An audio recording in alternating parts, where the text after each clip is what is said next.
Hello guys, it's me, Ruthie. So ngayon, gagawa pa ako ng rice paper noodles. Pag rice paper noodles, ang kailangan lang po natin is, of course, yung ating rice paper like this. So makakabili po kayo nito sa supermarkets. Ayan. So marami siyang klase ng brand. So any brand, pwede. So ang gagawin lang natin is, isisok lang natin to dito sa water hanggang sa lumambot po siya. Ayan. So 5 rice paper. 2, 3,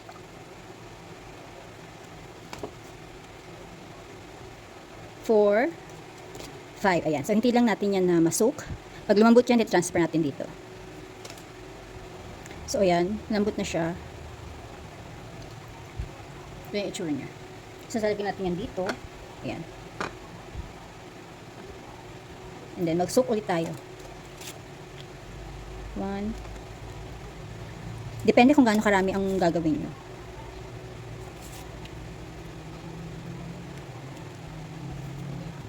So, ayan, I have microwave. Isasalang lang natin yung ating rice nito sa microwave for few seconds. Mga 5 seconds. So, ayan. At least nilutuin lang natin siya.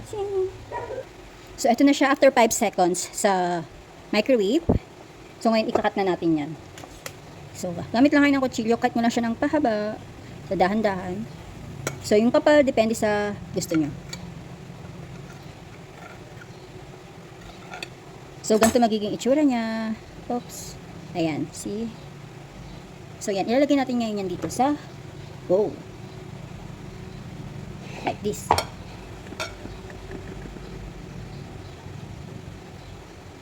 Ayan. So, hanggang sa medyo mag-half ito. So, ayan na siya guys. Nakagawa na ako ng rice paper noodles.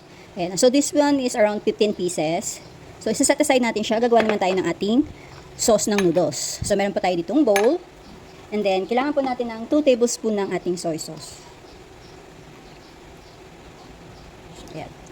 2 tablespoon ng ating soy sauce and then 2 tablespoon ng ating block vinegar. So, this is the block vinegar I have. So, pwede ko yung makabili nito sa Shopee.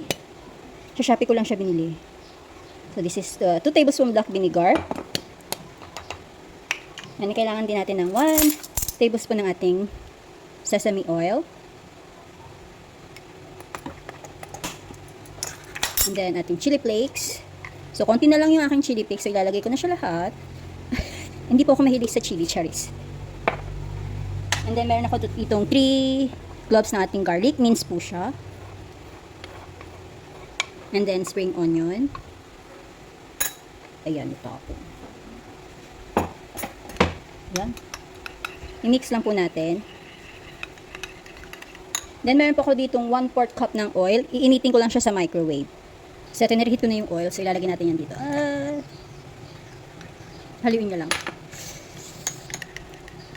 So, mainit yan. Be very careful. So, ngayon, ilalagay na natin yan dito sa ating noodles. So, ganun lang siya kadali, diba? Ang bango, grabe. So, kung gusto nyo mas maanghang, pwede kayo maglagay ng chili oil dito. And there you have it. Rice paper noodles. I hope you like it.